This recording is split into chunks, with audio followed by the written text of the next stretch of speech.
Hello and welcome back to my channel if this is your first time here. Hi, I'm Cassidy. If it's not, thanks for always tuning into my videos. Today I'm doing something a little bit different. I'm doing an priority video for next year. That makes sense. So these are books that I don't necessarily feel like I need to get to next year, like they're not a priority, but they are books I would like to get to next year if I kind of have the chance to pick them up. And they're not books that I, would unhaul if I don't read, if that makes sense. Like, hi, I'm gonna do these videos will self-destruct in 12 months, but those are specific books that if I don't read, I'm okay with getting rid of, and I want to get rid of, where these are books that I would like to get to at some point. If I don't get to them this year, it's fine. I'll get to them in future years, because they really still do interest me, but they're not, the main books that I'm like, I need to get to. But I do feel like if I'm putting them on this list in this video, it will remind me that they are here and that I should get to these because they're all books that I do want and I am interested in. Okay. Does that make sense for everyone? So they're like an priority is what I'm thinking. Okay. So, first up, let's start with fantasy, because most of it is fantasy. First up, we have the Goblin Emperor by Katherine Addison.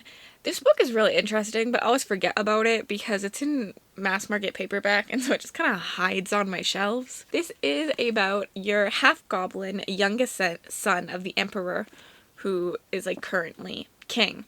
He has lived his life in exile because he is a goblin, I believe. But when his father and his three brothers, who are the older brothers, die mysteriously, our half-goblin exile youngest son is forced to become the new king, and he knows nothing about ruling a kingdom because he has lived in exile the entire time.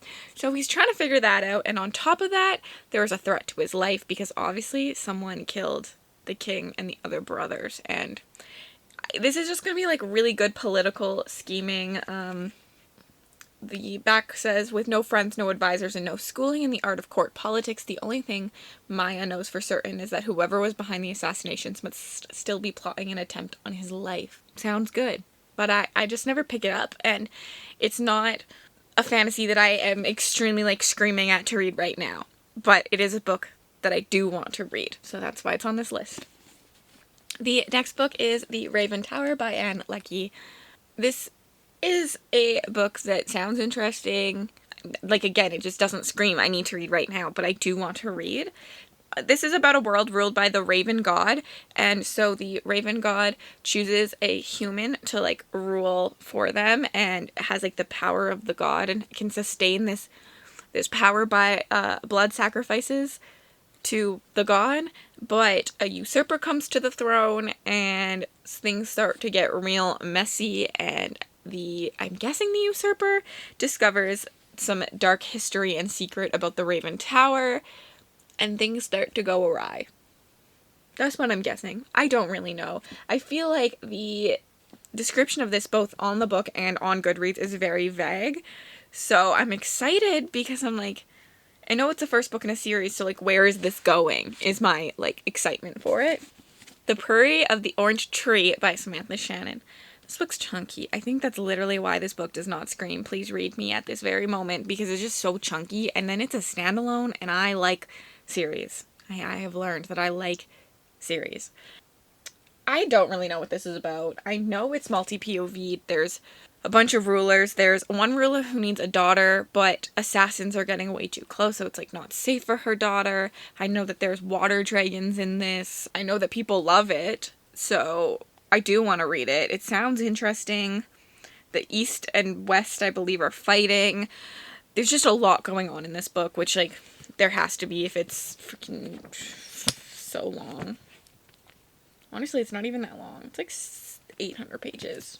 I've read worse. Why does it feel so chunky? But yeah, this is another book on this list. That was all my fantasy, technically. Let's move on to, sci-fi.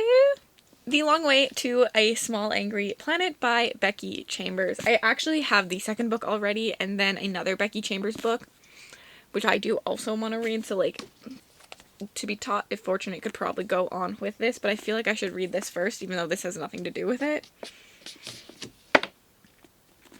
This is a first contact with aliens type book, I think. So we follow our main character, Rosemary Harper, who joins the crew of the Wayfarers, and it's like a eclectic bunch of different alien races and species and stuff. And so she's just like on the spaceship to kind of escape from home, but then the crew of the Wayfarer is offered the chance to go to another planet to live and survive, and there's too many secrets going on. People don't want to go to this planet. I think there's just like a bunch going on. I have heard that Becky Chambers' books are really wholesome, and I don't necessarily like a wholesome book, so like I'm nervous about this one, but I do want to read it. Like, it does sound cool, and like I want to read more sci-fi because I like sci-fi. Well, I say that, but then I DNF a lot of sci-fi, so who knows if I actually like sci-fi, but read, find out, you know, there we go. Then I have Beacon 23 by Hugh Howey. I think this is a dystopian book. Nope, it's not dystopian. Okay, but there's aliens. So Beacon 23, I've read the Wool Omnibus series by Hugh Howey and Sand by Hugh Howey, and Sand is like one of my favorite dystopians. I loved it, and it was really short, so also weird for me. So I want to obviously read more Hugh Howey because I liked both of those books, and Beacon 23 is another standalone. It is about...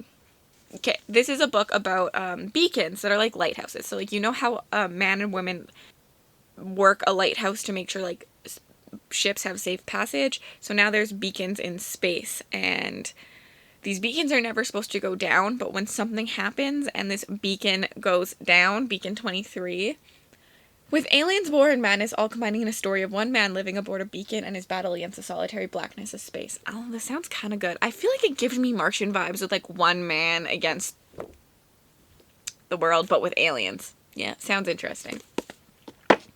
The next one is, I guess you could count it as sci-fi because it's dystopian, but obviously it's like not sci-fi, it's just dystopian. Dies the Fire by S.M. Stirling. This is a classic. I've always wanted to read this. Everyone in my family loves it, so I want to get to it. Essentially, Dies the Fire is a dystopian where the world goes down. An electrical storm centered over the island of Nantucket produced a blinding white flash that rendered all electronic devices and firearms inoperable and plunged the world into a dark age humanity is unprepared to face. It's just a classic dystopian. We follow a pilot who crash lands in the wilderness. We follow Juniper Mackenzie, who is determined to create a farming community to benefit the survivors of the crisis, but even as people band together to help one another, others are building armies for conquest. I love a dystopian. It sounds good to me.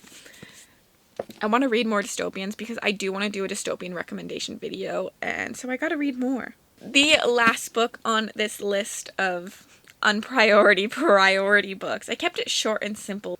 I like flipped it because I was like, oh, it's the wrong way, but it doesn't matter. It is Replica by Lauren Oliver.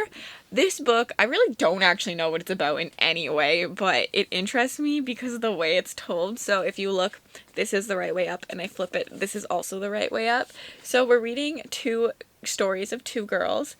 So we have Lyra and Gemma, and so you read, and when you get to the halfway point, you flip over and read the other side. And so it's the same story. So people are like, you can either read one story and then the other one, or you can read like one chapter and one chapter. And I just think that this is such an interesting take and something done so differently that I want to read it. I know it's a thriller. I do know it's a thriller. Other than that, I have no idea. I literally bought this book because of the cool concept, and it's still intriguing me. I still want to read it. That's why it's on here. That's it. That's all my priority reads. I hope that made sense to everyone. I felt like it made sense to me.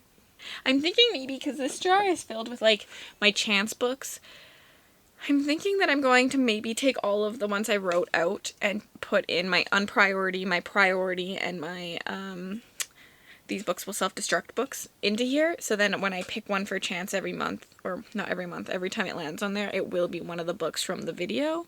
If you made it all the way to the end and you do want to comment down below to let me know that you watched it but you have nothing to say, leave me an alien emoji. Anyways, other than that, talk to me about books. Do you have any books that are like kind of an priority? Did you like this video idea, or was it really stupid? Because really I'm making these a priority without making them a priority. That's what my sister and my mom said to me, at least. If you'd like to If you'd like to connect with me on other platforms, my Bookstagram, my beauty channel, my Twitter, and my Goodreads are all linked down below. I would love to chat with you elsewhere. Have a wonderful day. I'm going to put some videos on the screen that I think you would like if you checked out. Bye!